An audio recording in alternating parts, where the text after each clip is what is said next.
Welcome to all of you. आप सभी का स्वागत है हिंदी व्याकरण की इस क्लास में। और आज की क्लास में हम पढ़ने वाले हैं अयोगवाह वर्ण के बारे में। इससे पहले हमने वर्णों की दो कैटेगरी देखी, स्वर और व्यंजन। और ये जो हम आज पढ़ने वाले हैं अयोगवाह वर्ण, वो है वर्णों की तीसरी कैटेगरी।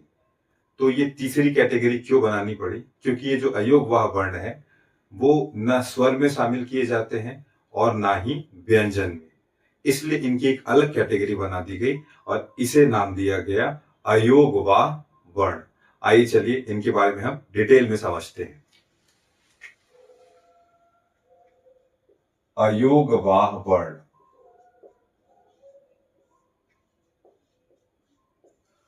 तो सबसे पहले हम ये जानते हैं कि अयोगवाह वर्णों की संख्या कितनी होती है।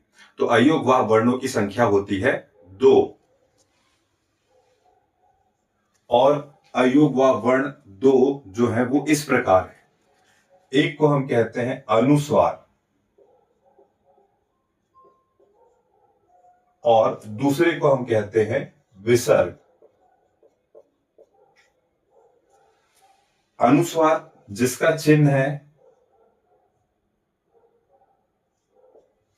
ये, इस चिन्ह के द्वारा अनुस्वार को प्रदर्शित किया जाता है। नाम दिया गया अनुस्वार और ये है उसका चिन्ह, सिरोरेखा के ऊपर में एक बिंदु। ठीक है। और फिर दूसरा जो अयोगवाह वर्ण है वो है विसर्ग। तो इसे कैसे प्रदर्शित किया जाता है?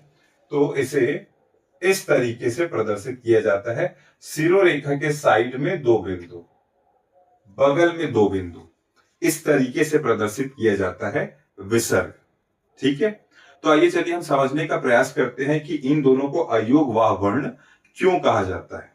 तो चलिए मैं आपसे एक प्रश्न करता हूं कि ये जो अनुस्वार है इसका चिन्ह यहाँ पे आपके सामने में है, क्या आप इसका उच्चारण कर सकते हैं? इस चिन्ह का उच्चारण, चाहे इस चिन्ह की बात हो या इस चिन्ह की बात हो, क्या हम इनका स्वतंत्र रूप से उच्चारण कर सकते हैं? तो आंसर है नहीं। हम इन चिन्हों का स्वतंत्र रूप से उच्चारण नहीं कर सकते। तो फिर इनका उच्चारण हम कैसे करेंगे? तो इनका उच्चारण करने के लिए हमें किसी न किसी वर्ण की सहायता लेनी पड़ेगी। और सामान्यतः इन चिन्हों का उच्चारण करने के लिए या अनुस्वार और विसर्ग का उच्चारण करने के लिए हम स्वर की सहायता लेते हैं। और वो स्वर क्या है? तो हम यहाँ पे एक स्वर ऐड करते हैं, तब जाके हम इनका उच्चारण कर पाएंगे। और हम जैसा कि हम इसको बचपन से पढ़ते आ रहे हैं, इसका उच्चारण किया जाता है अम, और विसर्ग का उच्चारण किया जाता है आहा। लेकिन यहाँ पे अनुस्वार हो या विसर्ग, इसका उच्चारण करने के लिए हमें अ की सहायता लेनी पड़ी। उसके बिना हम इनका उच्चारण नहीं कर सकते। तो जैसा कि हम जानते हैं कि हम बचपन से तो ये जो अम आहा है इसको स्वर के रूप में पढ़ते आ रहे हैं, इन्हें स्वर की कैटेगरी में शामिल किया जाता है। हम पढ़ते भी हैं। कौन कौन से स्वर हैं? तो अ, आ, ई, बड़ी ई, उ, बड़ा उ, ए, ओ, औ, आहा।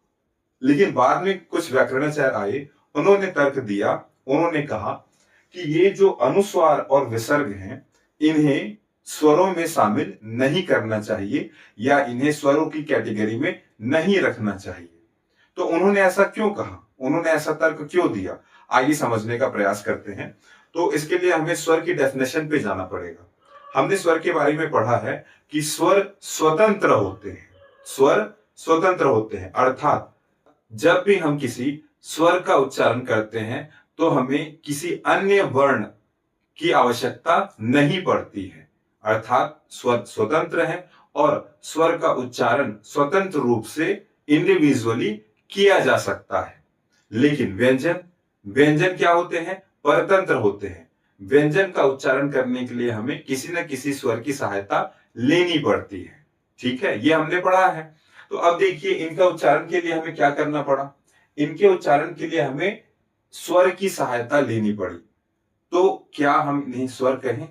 क्योंकि हमने स्वर की डेफिनेशन में देखा है कि स्वर क्या होते हैं? स्वतंत्र होते हैं। और उनका स्वतंत्र रूप से उच्चारण किया जा सकता है। उनके उच्चारण में किसी अन्य वर्ण की सहायता नहीं लेनी पड़ती। लेकिन यहाँ तो अनुस्वार और विसर्ग दोनों स्वतंत्र नहीं है, दोनों का स्वतंत्र रूप से उच्चारण नहीं किया जा सकता। इन दोनों का उच्चारण करने के लिए हमें आवश्यकता पड़ती है स्वर की। तो इसका मतलब इन्हें हम स्वर की कैटेगरी में नहीं रख सकते, क्योंकि ये स्वर की क्राइटेरिया को फॉलो नहीं करते हैं, क्योंकि ये स्वतंत्र नहीं है। तो इन्हें स्वर से अलग कर दिया गया, इन्हें स्वर की कैटेगरी से बाहर कर दिया गया या स्वर की बिरादरी से बाहर कर दिया गया। तो अब ये क्या कहे जाने चाहिए? व्यंजन कहे जाने चाहिए। क्यों कहे जाने चाहिए?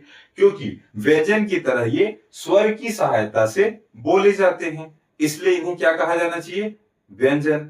लेकिन कुछ व्याकरणाचार्य तर्क देते हैं कि ये व्यंजन भी नहीं कहे जाने चाहिए, ये व्यंजन की कैटेगरी में भी शामिल नहीं होंगे। अब ये व्यंजन की कैटेगरी में शामिल क्यों नहीं होंगे, इसके पीछे व्याकरणाचार्यों ने क्या तर्क दिया, ये समझने का प्रयास करते हैं, है ना। तो उसके लिए हम एग्जांपल लेंगे किसी व्यंजन का। तो फॉर एग्जांपल एक व्यंजन है जैसे कि क। तो ये एक व्यंजन ले लिए हम, है ना। अब ध्यान से समझिएगा, जब भी हम क का उच्चारण करेंगे तो क का उच्चारण करते समय अंतिम में क्या आएगा? अ आएगा, ठीक है। और कोई दूसरा व्यंजन ले लीजिएगा ब। तो जब हम ब का उच्चारण करते हैं तो अंतिम में क्या आता है? अ। या और कोई उच्चारण ले लीजिएगा जैसे कि छ। तो छ का उच्चारण किए तो अंतिम में क्या आया? अ।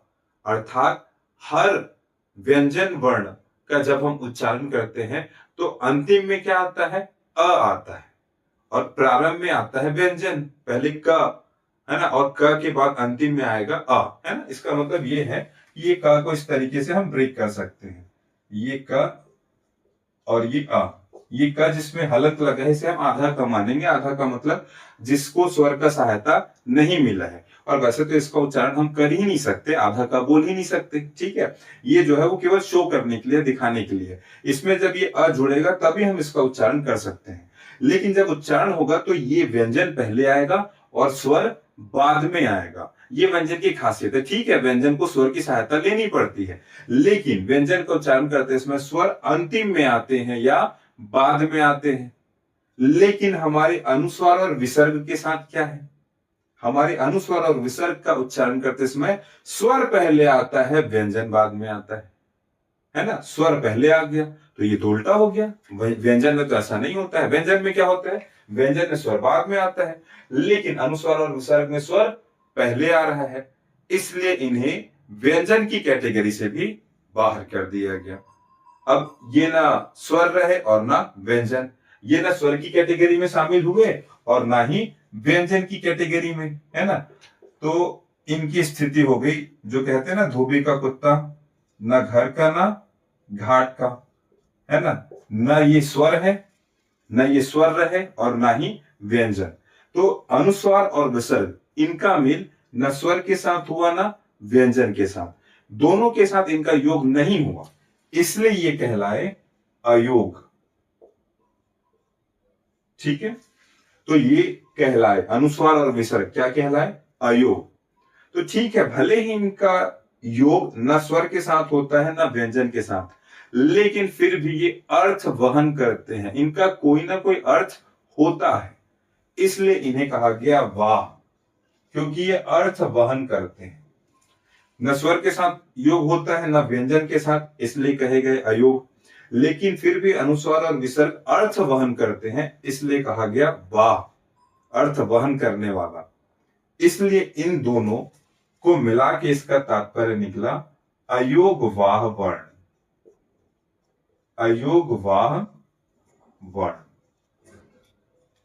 तो ये हमने समझने का प्रयास किया कि क्यों अनुस्वार और विसर्ग को अयोग वाह नाम दिया गया। मैं एक बार फिर से रिपीट कर देता हूं, क्योंकि अनुस्वार और विसर्ग का मेल या योग ना ही स्वर के साथ होता है ना ही व्यंजन के साथ, इसलिए कहा गया इन्हें अयोग। फिर भी ये अर्थ वहन करते हैं, इसलिए वाह और दोनों को ऐड करके बना अयोग वाह वर्ण। तो ये कंप्लीट हो गया दोनों के बारे में। लेकिन अब हम स्पेशल स्टडी करेंगे अनुस्वार के बारे में। तो आइए देखते हैं अनुस्वार के बारे में क्या खास। तो आइए चलिए अब हम पढ़ेंगे अनुस्वार के बारे में। तो ये मैंने हेडिंग डाल रखी है अनुस्वार। अब हम अनुस्वार के बारे में कुछ और चीजें जानते हैं। तो ये जो अनुस्वार है, चूंकि एक व्यंजन है, और किस प्रकार का व्यंजन है, तो अनुस्वार एक नासिक्य व्यंजन है। तो पहले मैं मेंशन करता हूं, फिर मैं आपको इसके बारे में बताऊंगा। तो अनुस्वार जो है वो एक प्रकार का नासिक्य व्यंजन है। नासिक्य व्यंजन कहने का तात्पर्य यह है कि जब भी हम अनुस्वार का उच्चारण करते हैं तो हमारे अंदर से आती हुई वायु मुख के अलावा नासिका अर्थात नाक से भी बाहर निकलती है ना। चूंकि अंदर से आती हुई वायु मुख के अलावा नाक से भी बाहर निकलती है, इसलिए अनुस्वार को नासिक्य व्यंजन कहा जाता है। फिर हम देखेंगे इस व्यंजन के बारे में कि इस व्यंजन का अपना कोई स्वरूप नहीं होता। इसे या तो किसी स्वर के ऊपर लगाया जाएगा या किसी व्यंजन के ऊपर लगाया जाएगा। जैसे कि हमने इसका चिन्ह देखा है, शिरोरेखा के ऊपर में एक बिंदु, इसे हम कहते हैं अनुस्वार। तो इसका अपना कोई अस्तित्व नहीं है ना। क्या होगा कि या तो यहाँ पे कोई स्वर होगा जिसके ऊपर में ये बिंदु लगाया जाएगा, या तो यहाँ पे कोई व्यंजन होगा जिसके ऊपर में ये बिंदु लगाया जाएगा। इसका अपना कोई स्वरूप नहीं होता है। फिर अब हम देखेंगे कि इसका उच्चारण किस तरीके से किया जाता है। तो इसका जो उच्चारण है ये बहुत ही इंटरेस्टिंग है। अनुस्वार का उच्चारण हम कैसे करेंगे, तो किसी भी अनुस्वार का उच्चारण, ध्यान से सुनिएगा, किसी भी अनुस्वार का उच्चारण अपने बाद आने वाले व्यंजन वर्ण के वर्ग के पंचमाक्षर जैसा होता है। ध्यान से सुनिए और नोट कर लीजिएगा, किसी भी अनुस्वार का उच्चारण अपने बाद आने वाले व्यंजन वर्ण के वर्ग के पंचमाक्षर का होता है। ठीक है। अब ये कैसे होगा, इसको समझने के लिए हमें फिर से पढ़ना पड़ेगा स्पर्श व्यंजनों को। मैंने यहाँ पे बना के रखा है स्पर्श व्यंजन ताकि समय वेस्ट ना हो। इसके बारे में हम पढ़ चुके हैं, लेकिन यहाँ पे फिर से इसकी आवश्यकता पड़ती है और मैं कुछ आपको अतिरिक्त चीजों को भी बताऊंगा स्पर्श व्यंजनों के बारे में। तो ये स्पर्श व्यंजन जिसमें ये क वर्ग है, जिसमें कौन कौन से व्यंजन है, क ख ग घ अंग। च वर्ग में च छ ज झ इय। ट वर्ग में ट ठ ड ढ ण। और त वर्ग में है त थ द ध न। प वर्ग में आ जाएगा प फ ब भ म। तो ये सारे के कहते हैं हम स्पर्श व्यंजन। इसमें कुछ चीजें हमें और ध्यान रखनी है कि इस एग्जाम में किस तरीके से क्वेश्चन पूछा जा सकता है। ठीक है। तो एग्जाम में क्वेश्चन ऐसे पूछता है कि बताइए ड कौन से वर्ग का है, ड कौन से वर्ग का है, तो ड कौन से वर्ग का है, ट वर्ग का है। या छ कौन से वर्ग का है, तो छ च वर्ग का है। और किस तरीके से क्वेश्चन पूछ सकता है, तो इस तरीके से क्वेश्चन पूछा गया है कि हर वर्ग का प्रथम वर्ण कौन कौन सा है, हर वर्ग का प्रथम वर्ण। तो हर वर्ग का प्रथम वर्ण क च ट त प, ऐसा भी पूछा गया है। अब जब ये पूछा गया है तो ये भी पूछा जा सकता है कि हर वर्ग का द्वितीय वर्ण कौन कौन सा है, ख छ ठ थ फ, ये हर वर्ग का द्वितीय वर्ण है। उसी प्रकार से हर वर्ग का तृतीय वर्ण पूछा जा सकता है, हर वर्ग का चतुर्थ वर्ण पूछा जा सकता है, और हर वर्ग का पंचम वर्ण पूछा जा सकता है। और हर वर्ग के पंचम वर्ण बहुत खास है, क्योंकि ये हर वर्ग के पंचम वर्ण है, इसलिए इन्हें कहा जाता है पंचमाक्षर अर्थात पंचम अक्षर। हर वर्ग का पांचवा अक्षर, इन्हें इन पांचों को कहा जाता है पंचमाक्षर।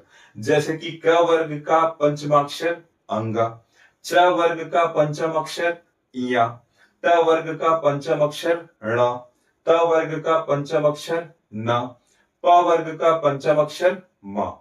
तो इस तरीके से एक ग्रुप बन गया पंचमाक्षरों का। तो पंचमाक्षर कौन कौन से हैं, अंगा, इया, ण, न और म। इन पांचों को पंचमाक्षर कहा जाता है। इस तरीके से भी एग्जाम में पूछ सकता है। म कौन से वर्ग में आता है या कौन से वर्ग का व्यंजन है, प वर्ग का व्यंजन है। ठीक है। और किस तरीके से पूछ सकता है क्वेश्चन, हमने इनमें देखा था कि इनमें अघोष और सघोष ध्वनियां होती है। तो ये पूछ सकता है कि कौन सी ध्वनि सघोष है और कौन सी अघोष है, तो मैं यहाँ पे आपको शॉर्टकट में लिख के बता रहा हूं, ये हो गया अघोष। ठीक है, पहला और दूसरा कॉलम के जो वर्ण है वो होते हैं अघोष, और तीसरा, चौथा और पांचवा ये होते हैं घोष या सघोष। ठीक है, मैं यहाँ पे केवल घोष लिख दिया हूं। ठीक है, इन्हें केवल घोष भी कहते हैं या सघोष भी कहते हैं। तो आपको सिंपली पूछा जा सकता है कि बताइए धा अघोष है या सघोष, तो धा क्या है, घोष है। इस तरीके से क्वेश्चन पूछे जाते हैं। ठीक है, या त अघोष है या सघोष, तो त क्या है, अघोष है। इसी प्रकार से अल्पप्राण और महाप्राण पूछा जाता है ना। तो अल्पप्राण महाप्राण कैसे होते हैं कि फर्स्ट कॉलम अल्प प्राण, उसके बाद महाप्राण, फिर क्या होता है अल्प प्राण, फिर क्या होता है महाप्राण, और फिर से अल्प प्राण। तो क्वेश्चन कैसे पूछे जाएंगे, हम यहाँ पे ये समझ रहे हैं, है ना। तो क्वेश्चन पूछा जाएगा कि बताइए फ अल्प प्राण है या महाप्राण, तो फ क्या है, महाप्राण है। ठीक है, द अल्प प्राण है या महाप्राण, तो द जो है वो अल्प प्राण है। तो इनके बारे में हमने पहले भी देखा था, यहाँ पे रिवाइज कर लिया और ये समझने का प्रयास किया कि क्वेश्चन किस तरीके से पूछे जाएंगे। आइए अब आगे बढ़ते हैं, और जैसा कि मैंने अभी आप लोग को बताया कि पंचमाक्षर हम किन्हें कहेंगे, तो एक बार फिर से मैं आपसे क्वेश्चन कर रहा हूं, आप बताइएगा क वर्ग का पंचमाक्षर क्या है। तो क वर्ग का पंचमाक्षर क्या है, अंग है। च वर्ग का पंचमाक्षर इया है। ट वर्ग का पंचमाक्षर ण है। त वर्ग का पंचमाक्षर न है, और प वर्ग का पंचमाक्षर म है। इनकी आवश्यकता पड़ेगी हम जब पढ़ेंगे अनुस्वार। ठीक है, तो मैंने अभी आपको बताया और नोट करने के लिए कहा कि अनुस्वार का उच्चारण कैसे करेंगे, अनुस्वार का उच्चारण क्या होगा। तो अनुस्वार का उच्चारण क्या होगा, अनुस्वार के बाद आने वाले व्यंजन के ऊपर निर्भर करेगा। यदि अनुस्वार के बाद आने वाला व्यंजन है ना जिस वर्ग का है, उस वर्ग के पंचमाक्षर जैसा उच्चारण होगा अनुस्वार का। ये एग्जाम्पल से अच्छे से समझ में आएगा। ठीक है, तो इसके लिए एक एग्जाम्पल लेते हैं। फॉर एग्जाम्पल एक शब्द लेते हैं हम, ये शब्द हो गया पंकज। तो पंकज जो शब्द है, इसमें प के ऊपर में है अनुस्वार। अब हमें यह देखना है कि उस अनुस्वार का उच्चारण हम कैसे करें। तो अनुस्वार का उच्चारण कैसे करें, इसके लिए हम देखेंगे कि अनुस्वार के बाद आने वाला व्यंजन कौन सा है। तो पंकज का जब हम उच्चारण करेंगे तो अनुस्वार के बाद कौन सा व्यंजन आएगा, क। पंकज में अनुस्वार के बाद आने वाला व्यंजन कौन सा है, क। ध्यान रखना है, अनुस्वार के बाद आने वाला व्यंजन कौन सा, क। अब आपको ये देखना है क कौन से वर्ग का है, तो क वर्ग का व्यंजन है। ठीक है, ये अपना इसके नाम पे वर्ग है, क जो है वो क वर्ग का व्यंजन है। ठीक है, तो इस अनुस्वार का उच्चारण कैसे होगा, तो अनुस्वार का उच्चारण अपने बाद आने वाले व्यंजन के वर्ग के पंचमाक्षर जैसा होगा। ठीक है, तो क के वर्ग का पंचमाक्षर क्या है, अंग है। इसका मतलब इस अनुस्वार का उच्चारण किसके जैसा होना चाहिए, अंग की तरह होना चाहिए, है ना। तो हमें कहना चाहिए पंकज, ऐसा ही हम कहते हैं। ठीक है, और इसे इस तरीके से भी लिखा जा सकता है, देखिएगा।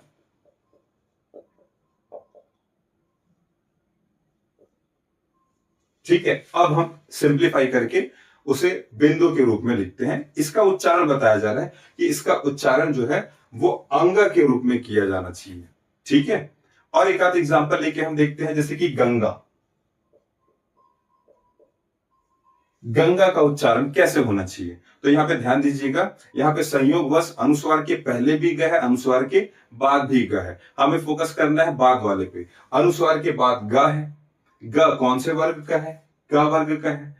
क वर्ग का पंचमाक्षर क्या है, अंग है। मतलब अनुस्वार का उच्चारण हमें किस तरीके से करना है, अंग की तरह करना है। ठीक है, तो यहां पे ये होगा इसका उच्चारण, सॉरी यहाँ पे अनुस्वार नहीं आएगा, चूंकि मैं वहां पे अंगा लिख चुका हूं, इसलिए अनुस्वार लगाने की आवश्यकता नहीं है। ठीक है, तो ये इस तरीके से हो जाएगा गंगा, है ना। और ये जो अंगा है वो आधा ही आएगा। और एग्जाम्पल आगे हम लिखे देखते हैं। फॉर एग्जाम्पल चंचल। ठीक है, ये हो गया चंचल। तो अब इसमें ध्यान दीजिएगा कि अनुस्वार के बाद कौन सा व्यंजन है? च। संयोगवश यहाँ अनुस्वार के पहले भी च है और बाद में भी च है। हमें बाद वाले व्यंजन पे ध्यान देना है। तो अनुस्वार के बाद क्या है? च। च कौन से वर्ग का है? च वर्ग का है। इस वर्ग का पंचमाक्षर क्या है? इया। अर्थात हमें इस अनुस्वार का उच्चारण इया की तरह करना है। तो इसका उच्चारण हमें ऐसा करना चाहिए, चंचल। ठीक है, और भी कुछ उदाहरण लेके देखते हैं। ट वर्ग का एक आध उदाहरण लेके देखते हैं। फॉर एग्जाम्पल डंडा, है ना, डंडा या ठंडा लिख लेते हैं, है ना, वहां पे ड फिर से दोनों सेम हो जाएंगे, ये ठंडा, है ना।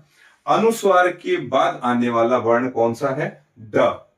ड कौन से वर्ग का है? ट वर्ग का। ट वर्ग का पंचमाक्षर क्या है? ण है। इसलिए इस अनुस्वार का उच्चारण किसके जैसे होगा? ण की तरह होगा। और हम इसका उच्चारण करेंगे ठंडा, इस तरीके से। ठीक है, लिखते भी हम वैसा उसको, है ना। आगे बढ़ते हैं, इसमें से एक आध एग्जांपल देख लेते हैं, है ना। जैसे ये धा है, धा के लिए एक एग्जांपल देखते हैं। तो ये शब्द हमने लिया अंधा।